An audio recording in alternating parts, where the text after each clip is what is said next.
Ipinakawala ni Goku ang kanyang buong dalisay na kapangyarihan at pinalaya si Zeno mula sa sumpang kumontrol sa kanya. Namatay si Haring Zeno at nangako si Goku na maghihiganti sa pinagmula ng problema. Ngunit nakialam ang asawa ng High Priestess upang tapusin si Goku nang matuklasan niyang naghahangad ito ng paghihiganti laban sa kanya. Winakasan niya ang isang planetang kasing laki ng mga universo, kasama silang lahat, at naglaho si Goku. Para naman sa iba, natagpuan nila ang kanilang sarili sa isang lugar sa pagitan ng buhay at kawalan. Napapalibutan ng isang misteryosong liwanag na puwersang nagpoprotekta sa kanila. Nakatitig sila sa saiyan na anghel na iyon na biglang lumitaw matapos ang pagkawasak. Ang kanyang aura ay dalisay ng lampas sa maipaliwanag. Sinabi ni Pan, siya ba ang lolo kong si Goku? Sumagot ang isa pang kaibigan, isa siyang saiyan, pero iba siya kay Goku. Nanatiling tahimik ang nilalang, nakatingin lamang sa asawa ng High Priestess na nag-aalab sa galit dahil siya lamang ang nakakaalam kung sino siya. Ilang segundo lamang ang lumipas. Bigla, isang liwanag ang sumabog sa harap niya. Lumitaw ang kanyang mga anak, ang mga anghel. Dumating silang lahat nang walang pahintulot niya, nang hindi tinatawag, nang walang anumang babala. Pumila sila sa kanyang harapan na may seryosong mukha at iniwan ang kanilang ina sa kanilang likuran. Lumaki ang kanyang mga mata sa pagkabigla at hindi niya maunawaan ang dahilan ng kanilang pagdating. Pagkatapos ay humakbang ang kanilang pinuno at sinabi, "Humihingi kami ng paumanhin, ina, sa pagdating na ito na hindi ayon sa iyong kagustuhan, ngunit hindi kami mananatiling walang ginagawa habang nakikita namin ang taksil na ito." Nalito ang mga kaibigan at may isa sa kanila ang nagsabi, "Taksil?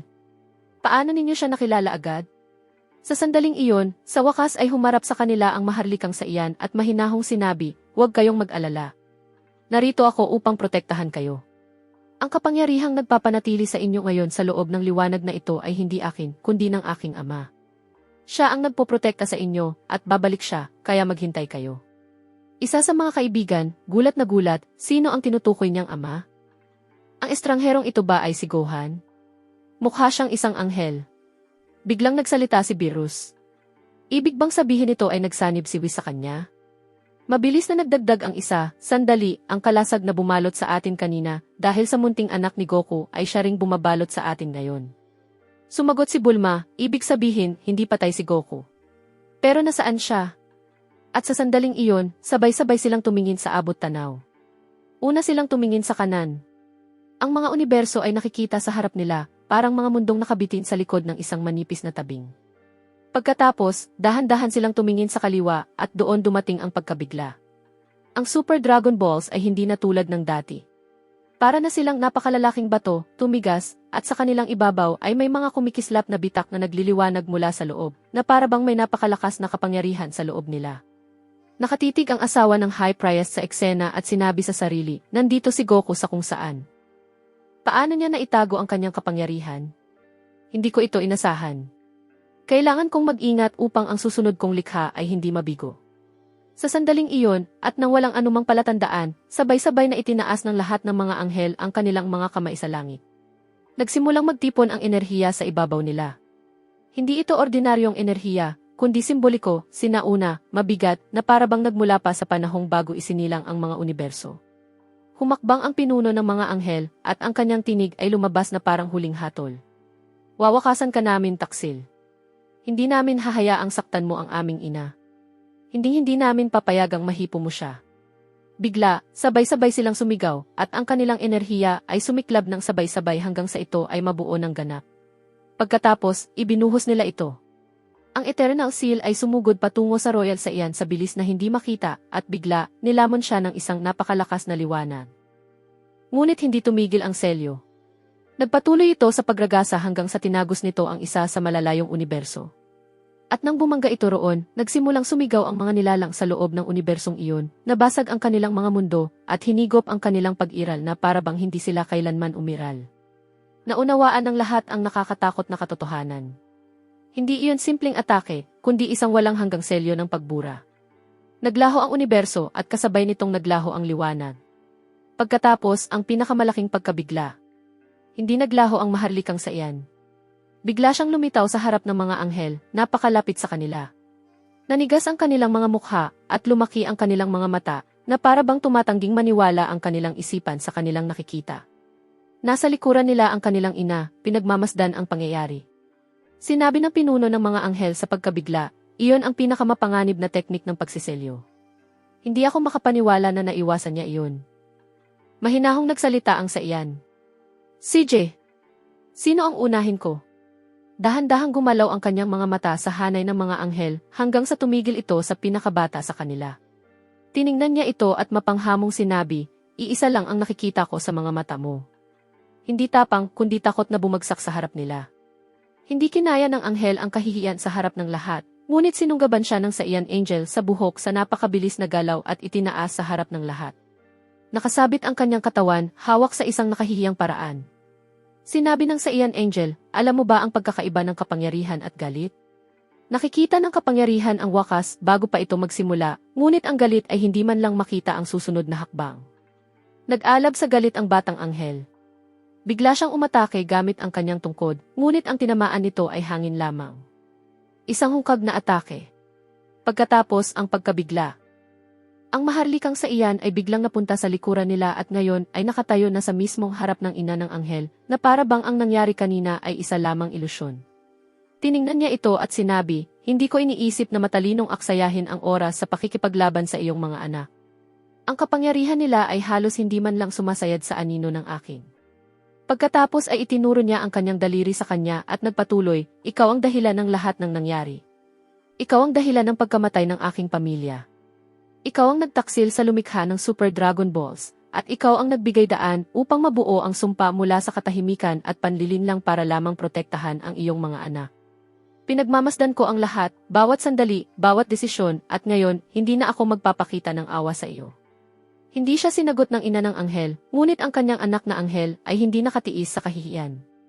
Hinigpitan niya ang hawak sa kanyang tungkod at bigla siyang sumugod sa bilis na hindi pa kailanman nakita. Inihampas niya ang kanyang tungkod ng buong galit at doon nagsimula ang sakuna. Naglaho ang maharlikang sa iyan mula sa kanyang kinatatayuan. Pagkatapos, dumating ang pagkabigla. Tinapos niya ito sa harap ng kanyang ina, sa isang saksak sa likod. Yumanig ang eksena sa mga puso. Sumigaw ang mga anghel sa pagkabigla. Impossible. Nakuha niya ang kanyang tungkod nang hindi man lang namin naramdaman. May isa pang nagsabi, wala akong nakita. Ano ang nangyari? Natapos ito sa bilis na lampas kahit sa aming pagdama. Bumagsak ang katawan ng anghel sa lupa, walang galaw, at ang kanyang tungkod ay bumagsak sa tabi niya, isang huling wakas, sa harap ng kanyang mga kapatid, sa harap ng kanyang ina. Isang mabigat na katahimikan ang namayani. Pagkatapos ay nagsalita ang maharlikang sa iyan sa nakamamatay na kalmado.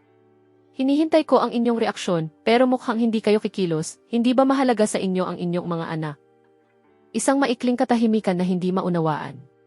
Pagkatapos ay nagpatuloy siya, sige. Mukhang kailangan kitang piliting kumilos. Naglaho siya mula sa kanyang kinalalagyan. Sumugod siya sa napakabagsik na bilis patungo sa ina ng mga anghel, binasag ang kanyang depensa, at direktang sinuntok ang kanyang mukha. Isang suntok na hindi kailanman inasahan. Tinangay paatras ang kanyang katawan ng malakas sa harap ng lahat. Umatras ang reyna matapos ang suntok, may mga patak ng dugo na umaagos mula sa kanyang bibig. Hindi siya nagalit tulad ng inaasahan ng lahat, ngunit bigla, nagsimulang kumislap ang orbi sa kanyang tungkod ng isang kumakabog na lilang liwanag, na parabang isang nakatagong babala na may mas mapanganib pang nagsimula. Tiningnan niya ang tungkod at sinabi sa sarili, hindi ko inasahang ubos na ang oras. Iniwan ko si Vegeta kay Gon. Kailangan kong umalis. Patawarin ninyo ako, mga anak ko. Panatilihin ninyo siyang abala. Kung susundan niya ako, mabibigo ang plano ko. Bago pa maintindihan ng sinuman ang kanyang intensyon, bigla siyang naglaho, nag-iwan ng mabigat na katahimikan. Sinabi ng maharlikang sa iyan, kakaiba, kung ang layunin niya ay protektahan ang kanyang mga anak, bakit niya sila iniwan ngayon? Hindi mahalaga. Ako na mismo ang tatapos sa lahat ng ito.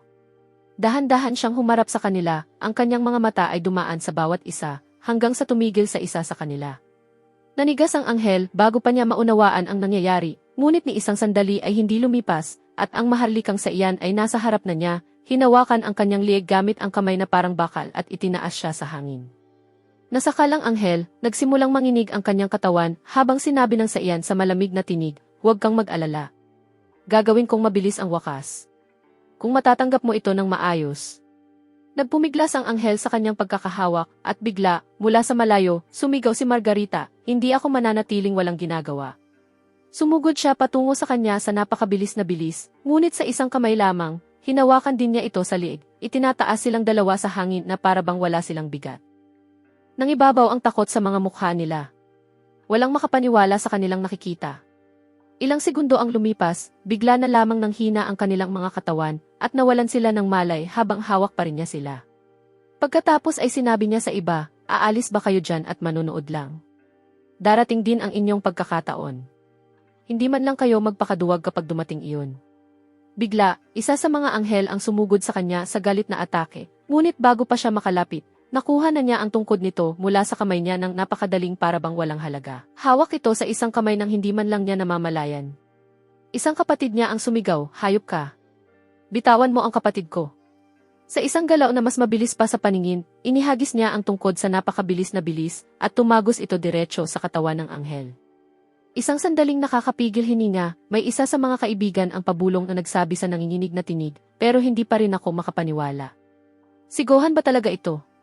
Walang babala, hinawakan ng sa iyan angel ang batang babae sa buhok. Pagkatapos ay inihagis niya siya ng may nakakatakot na puwersa, patungo sa kanyang kapatid, at nagbanggaan silang dalawa sa isang impact na yumanig sa void. Itinaas niya ang kanyang daliri patungo sa natitira, at tiningnan sila na parabang ang hatol ay naipasa na. Hindi kayo aabot ng 1 minuto at tatapusin ko kayong lahat. Bago pa makumpleto ng kanilang mga puso ang susunod na tibok ng takot, naglaho na siya. Bigla siyang lumitaw sa gitna nila. Isang sipa sa dibdib, isang sipa sa likod, isang suntok sa tiyan. Hindi niya sila nilalabanan bilang mga kaaway, inaalis niya sila bilang mga sagabal. Lahat ay para ipaghiganti ang kanyang sarili sa kanilang ina, na siyang sanhi ng sumpa at siyang nagwasak kay Zeno at sa mga inosente. Sa loob lamang ng ilang sandali, natapos ang lahat. Lahat sila ay bumagsak sa lupa, ang mga katawan ay hindi gumagalaw, ang ilan ay ganap na walang malay. Isa sa mga anghel ang nag-angat ng kanyang ulo nang may hirap at pagkabigla. Kahit ang aming pinuno ay hindi nagtagumpay. Sa mismong sandaling iyon, ang maharlikang sa iyan ay nasa likuran mismo ng pinuno. Mahigpit niyang hinawakan ang kanyang lieg at sinabi, ang lakas ay hindi nasusukat sa pagprotekta ng mali, kundi sa pagpigil dito, kahit ito pa ay sariling dugo. Iniunat niya ang kanyang kamay sa likuran, at may enerhiyang nabuo na hindi pa kailanman nakita. Makapal na liwanag, walang tunog, walang panginginig, isang maikling kislap lamang. Walang natira sa pinuno, maliban sa kanyang punit-punit na damit na dahan-dahang bumabagsak sa void. Naglaho siya, na parabang hindi siya kailanman umiral. Namayani ang katahimikan, isang katahimikang parabang pati ang void ay natatakot. Nakatayo ang maharlikang sa iyan sa itaas, nakatingin sa kanilang lahat, at sinabi, ikaw na ang susunod, ang inyong ina. Ang kanyang pagtataksil sa lumikha ng Super Dragon Balls ang nagbigay buhay sa sumpa, at ang sumpa ang pumatay sa mga inosente at pumatay sa aking pamilya. Marahil ay hindi ako nakialam agad, dahil sinira ng sumpa ang time chamber at pinigilan akong makalabas. Ngunit salamat sa aking fusion, at sa galit ko habang pinapanood ang lahat mula sa loob ng time chamber, nagawa kong basagin ang mga harang at makalabas, upang linisin ang buong pag-iral mula sa inyong lahat. Itinaas ng maharlikang sa iyan ang kanyang enerhiya, nagsimulang mag-condense ang liwanag, at hindi na nakapagtanggol ang mga anghel, na parabang sumuko na sila. Hinila niya pabalik ang kanyang braso, handa nang palayain ang atake, ngunit isang matalim na punit na tunog ang narinig. Ang kamay ng maharlikang sa iyan ay naputol. Nanigas ang lahat. Ang mga kaibigan, ang mga anghel, maging ang void mismo ay tila tumigil sa paghinga.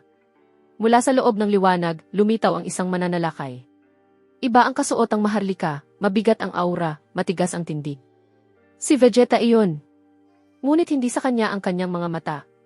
Isa sa mga kaibigan ang nagsabi sa nanginginig na tinig, imposible. Vegeta. Saan siya napunta? Ano ang nangyari sa kanya? Maging ang maharlikang sa iyan ay tumingin sa kanya na may tunay na pagkabigla. Hindi pa dumarating ang sakit, puro pagkabigla lamang ang nararamdaman niya. Samantala kay Vegeta, nakatayo lamang siya ng kalmado at pagkatapos ay nagsalita sa malamig na tinig, alam kong hindi ito bahagi ng inyong kalkulasyon. Humihingi ako ng paumanhin sa sorpresa, ngunit narito ako upang isagawa ang isang utos at plano na kailangang matapos. Sinabi ng maharlikang sa iyan sa sarili, ano itong sakunang ito? Kinuha na siya ng nakakainis na babaeng iyon. Ano ba ang gusto niyang mangyari sa likod ng lahat ng ito? Pagkatapos ay nagsalita siya ng malakas, nakaharap kay Vegeta. Hindi ako makapaniwala na nakatayo ka sa harap ko ng ganito. Sabihin mo sa akin, naririnig mo pa ba ang sarili mong tinig?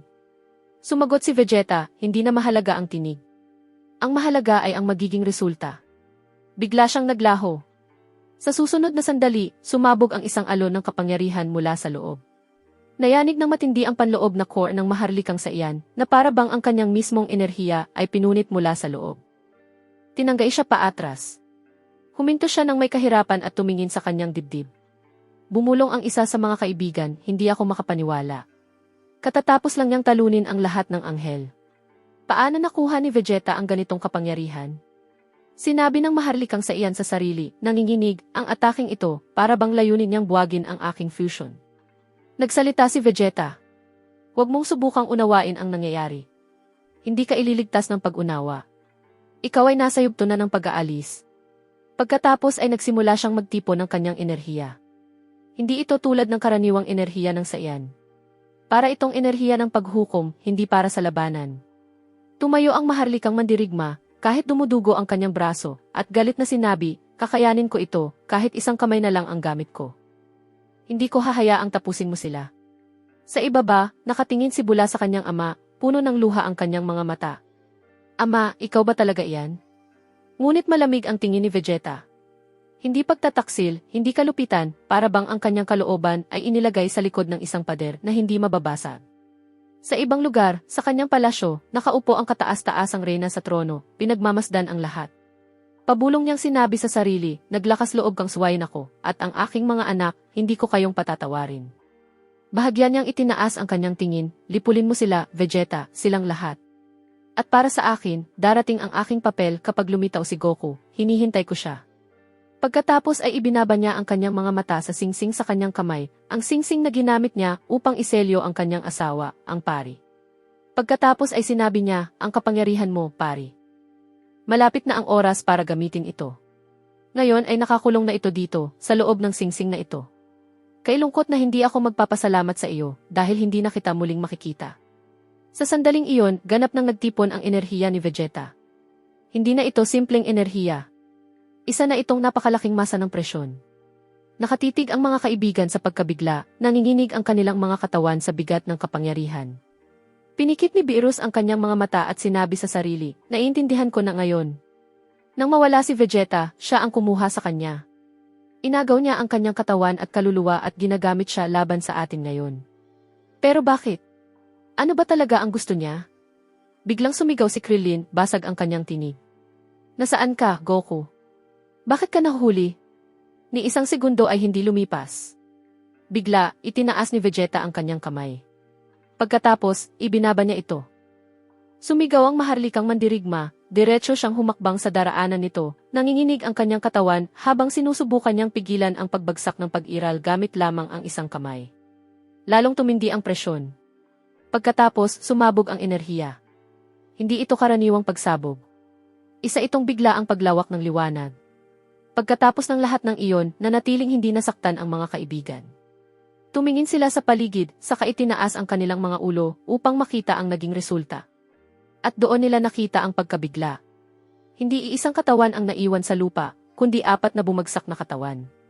Gohan, Trunks, Vados, Whis. May isa sa mga kaibigan ang nagsabi sa pagkamangha, iyon ba ay isang fusion ng 4 na tao? Paano iyon naging posible? May isa pang sumagot habang nakatitig ng mabuti, naiintindihan ko na ngayon. Sinabi niya kanina na dahil sa fusion ay nabasag niya ang limitasyon ng time chamber. Mukhang ang kanilang pagsasanib ay nagpahina sa kanilang kapangyarihan ng higit kaysa karaniwan. Ngunit sandali. Doon nila napansin ang isang bagay. Ang naputol na braso. Iyon ay braso ni Gohan. Agad nilang naunawaan na siya ang nangingibabaw sa loob ng fusion. May isa sa kanila ang bumulong. Anong klaseng pagsasanay iyon para makayanan niyang dalhin ang kapangyarihan ng mga anghel at mga saiyan sa iisang katawan? Si Gohan ang pinakaapektado. Hirap siyang huminga at bumulong sa sarili sa pagod na tinig. Tapos na. Hanggang dito na lang. Nasaan ka, ama? Sa sandaling iyon, dahan-dahang naglalakad si Vegeta papalapit sa kanila, may nakamamatay na kumpiyansa, matalas ang tingin na parang mga patalim. Huminto siya sa hindi kalayo ang distansya at sinabi sa mapanuyang tono, aba, hindi ko inaasahang makikita ang ganitong pagtitipon. Mukhang napagdesisyonan ninyong gawing huling palabas ang laban na ikatutuwa kong tapusin. Sino ang unahin ko ngayon? Tumigil ang kanyang mga mata kina Vados at Whis at sinabi niya sa tinig ng huling paghukom, Lumihis kayo sa hanay ng inyong kapatid, at ang sinumang lalabas sa sistema ay hindi dapat umasa ng awa. Pagkatapos ay kumilos siya patungo kay Vados. Sumigaw si Whis, tumigil ka, Vegeta, huwag mong gawin ito. Ngunit hindi lumingon si Vegeta. Bumuo siya ng mga energy spike mula sa kanyang palad, pagkatapos ay tumagos ang mga ito sa kanyang depensa at itinulak diretsyo sa kanyang leg. Bumagsak ang kanyang katawan ng walang paglaban. Nanigas si Whis sa kanyang kinatatayuan. Mahigpit na ikinuyom ni Trunks ang kanyang kamao, nag-aalab ang kanyang mga mata. Ano ang nangyari sa iyo, ama? Anong uri ng puso ang naging bato? Lumuhod si Whis sa tabi ni Vados, may luha sa kanyang mga mata. Humihinga na lamang siya ng kanyang mga huling sandali, ngunit nagsalita pa rin siya sa basag na tinig, tumakbo ka, Whis. Ikaw na lang ang natitira ngayon na maaaring mag-fuse sa isang Diyos ng pagkawasa. Si Beerus na lamang ang natitira. Ang lahat ng iba pang mga destroyer ay namatay dahil sa sumpa. Wala nang natira sa kanila kundi si Beerus. Alam kong ipinagbabawal para sa isang anghel na mag-fuse sa isang Diyos ng pagkawasa, ngunit kung mangyari ang fusion na iyon, wala nang makakapigil dito. Mag-fuse ka sa kanya at iligtas mo ang lahat. Nagsalita si Whis sa gitna ng mga luhang puno ng dalamhati. Vados, babalik si Goku at sigurado akong ibabalik niya ang Dragon Balls at ililigtas tayo. Bubuhayin ka namin muli. Ito ang pangako ko. Ngumiti si Vados at pumanaw, ngunit humakbang si Vegeta pasulong at sinabi sa nakamamatay na kalmado, huwag kang malungkot, Whis. Pagkikitain ko kayo ngayon. Sa isang iglap, hinawakan niya siya sa buhok. Hindi niya siya binigyan kahit isang segundo. Muli niyang ibinaon ang mga energy spike sa kanyang likod. Ang sigaw ni Whis ay umalinggaw sa buong lugar. Tumagal ito ng ilang segundo bago tuluyang naputol ang kanyang tinig, at sa sandaling iyon, isang boses ang umabot sa isipan ni Vegeta. Ang tinig ng ina ng mga anghel. Vegeta, iligtas mo siya. Huwag mo siyang patayin agad. Ang sino mang maglakas loob na suwayin ang aking kalooban ay nararapat magdusa bago mamatay. Sandaling tumigil si Vegeta. Pagkatapos ay ibinagsak niya si Whis sa lupa. Putol-putol ang kanyang paghinga, ngunit iisa lang ang kanyang tinitingnan. Si Beerus. Narinig ni Beerus ang lahat, nanginginig ang kanyang mga mata. Isang luha ang pumatak nang hindi niya namamalayan. Bumulong siya sa basag na tinig, fusion. Hindi ko kailanman inisip sa buong buhay ko na posible ito. Biglang huminto si Vegeta. Napunta ang kanyang tingin kay Gohan na nasa matinding sakit, hindi makatayo. Nagsimula siyang lumapit. Isang hakbang, saka isa pa. Sumugod si Trunks sa harap ni Gohan at tumayo bilang harang sa pagitan niya at ng kanyang ama. Ama, tumigil ka. Tapos na. Natapos na ang sumpa. Magkakasama na tayo. Hindi ba't iisang pamilya tayo? Hindi sumagot si Vegeta. Bahagyang nanginig ang kanyang kamao. Pagkatapos ay bigla niyang hinawakan ang kanyang ulo. Isang mahinang sakit ng ulo. Ngunit nilabanan niya ito at mariing sinabi, umalis ka sa daraanan ko. Ngunit hindi gumalaw si Trunks. Hindi ako aalis sa pagkakataong ito.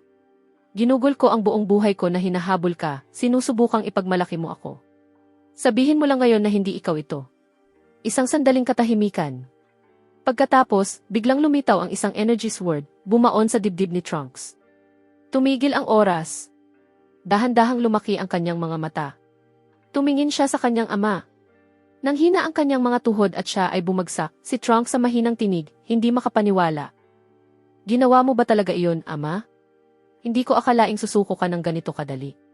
Walang sinabi si Vegeta. Tiningnan lamang niya siya sa katahimikan, walang mabasang emosyon sa kanyang mukha. Sumigaw ang mga kaibigan, lalo na si Bulma, at ang kapatid ni Trunks na si Bula. Bumagsak si Trunks sa lupa at agad na binawian ng buhay. Ngunit nakabaling na si Vegeta kay Gohan. Mas lalong pagod si Gohan, nanginginig ang kanyang katawan sa sakit at galit. Dahan-dahang lumapit si Vegeta at iniunat ang kanyang kamay patungo sa kanya. Sinabi ni Vegeta sa malamig na kalupitan, ikaw na ang susunod. Mukhang walang naliligtas ang iyong mga luha at walang saysay ang inyong mga ugnayan sa huli. Hindi itinaas ni Gohan ang kanyang ulo, ngunit lumabas ang kanyang tinig na basag at naging isang sigaw. Gohan! Nasaan ka, ama? Kung naririnig mo ako, magpakita ka ngayon. Nagsimulang magtipon ang enerhiya sa kamay ni Vegeta, lumalaki ng lumalaki. Ang liwanag ay sumasalamin ng purong takot. Si Vegeta sa malamig at huling tinig. Sigaw ka ng sigaw. Walang darating para iligtas ka. Tapos na ang inyong panahon. Sa sandaling iyon, itinaas ni Gohan ang kanyang ulo at sumigaw ng buong lakas na natitira sa kanyang tinig. Ama, nasaan ka? Biglang nayanig ang mga petrified na Dragon Balls, isang panginginig na parang tibok ng buhay na bumabalik. Nagsimulang umilaw ang mga ugat ng liwanag. Pagkatapos ay lumitaw ang isang purong puting liwanag. Isang puting kislap ang lumamon sa lahat. Itinaas ng lahat ang kanilang mga braso upang takpan ang kanilang mga mata, ngunit tumagos pa rin ang liwanag kahit sa nakapikit na talukap. Sa sandaling iyon, ang Super Dragon Balls, na ilang sandali lang ay mga batong walang buhay, walang tibok, at walang anumang senyales ng pag-iral. Naging mga pilak na orbe ang mga ito, nagliliwanag na parang pagsilang ng isang bituin sa puso ng kadiliman. Bumigat ang katahimikan na sinira lamang ng nanginginig na tinig mula sa mga nakatingin. Anong uri ng kapangyarihan ito na kayang muling isulat ang mismong kalikasan nila? Hindi ko kailanman nakita ang ganito sa buong buhay ko. Bago pa makahanap ng paliwanag ang sinuman, biglang sumabog ang isang kidlat na malaliwanag mula sa mga sphere, at sabay-sabay na nagsimulang magkaroon ng anyo ang liwanag. Pagkatapos, sa gitna ng liwanag, may isang bagay na nagsimulang mabuo. Isang maliwanag na katawan na parang bituin. Ang liwanag nito ay hindi sumasalamin mula sa labas. Nagmumula ito sa loob mismo. Pagkatapos ay inilabas nito ang nakakonsentrang liwanag sa lahat ng dako, at unti-unting lumitaw ang anyo nito. Ang buhok, ang mga mata, ang tindig. Siya iyon. Si Goku, ngunit hindi ang Goku na kanilang kilala. Pareho ang kanyang anyo, ngunit mas malalim at mas kalmado ang kanyang tingin, na para bang nasaksihan niya ang bagay na hindi dapat makita ni Numan. Naramdaman ng lahat ang pagkabigla na parang kidlat na tumama sa kanilang katawan. Naniga sila sa kinatatayuan. Si matandang Master Roshi, nanginginig sa hindi makapaniwala, ay nagsabi, hindi ako makapaniwala. Siya ba talaga si Goku? Pero ano ang anyong ito na kanyang kinabibilangan? Lalong lumaki ang mga mata ni Beerus habang nakatitig sa liwanag na iyon. Pabulong niyang sinabi na para bang takot marinig ang sariling tinig. Ang liwanag na iyon nagmumula sa kanya na parang buwan. Siya ang lumitaw mula sa Super Dragon Balls. Nagbago ang kanyang kasuotan, mga damit na may banal na pagkamangha, na para bang hinabi mula sa mismong liwanag. Ngunit hindi lamang ang anyo niya ang nakakabigla. Bahagyang itinaas niya ang kanyang kamay, at sa kanyang palad ay may Dragon Ball, ngunit hindi ito ginto. Ito ay kumikinang na pilak. Dalisay, parang hinubog mula sa liwanag ng buwan. Isang sigaw ng pagkabigla ang narinig, iyon ang bola, kapareho ng laki ng mga nasa bahay ni Bulma. Isa pang tinig ang sumagot, pero paano ito nagbago? Ano ang nangyari dito? Nagsimulang maglakad si Goku. Kalmado ang kanyang mga hakbang, ngunit bawat isa ay tila may bigat na bumabagsak sa mismong espasyo. Nakatayo pa rin si Vegeta. Hindi siya gumalaw. Ang mga mata lamang niya ang nakatutok. Si Gohan naman, nakalimutan ang sakit at patuloy na pinagmamasdan ang kanyang ama, ang taong mas madalas na nawala sa kanya kaysa sa sinuman. Sa sandaling iyon, sa wakas ay lumitaw ang kataas-taasang reyna sa abot tanaw. Siya ay matagal nang naghihintay kay Goku. Itinaas ni Goku ang kanyang tingin at tiningnan siya habang hawak ang sphere sa kanyang kamay. Matalim niyang sinabi, bumalik ako, hindi dahil nakaligtas ako, kundi dahil ang iyong papel sa katapusang ito ay dumating na.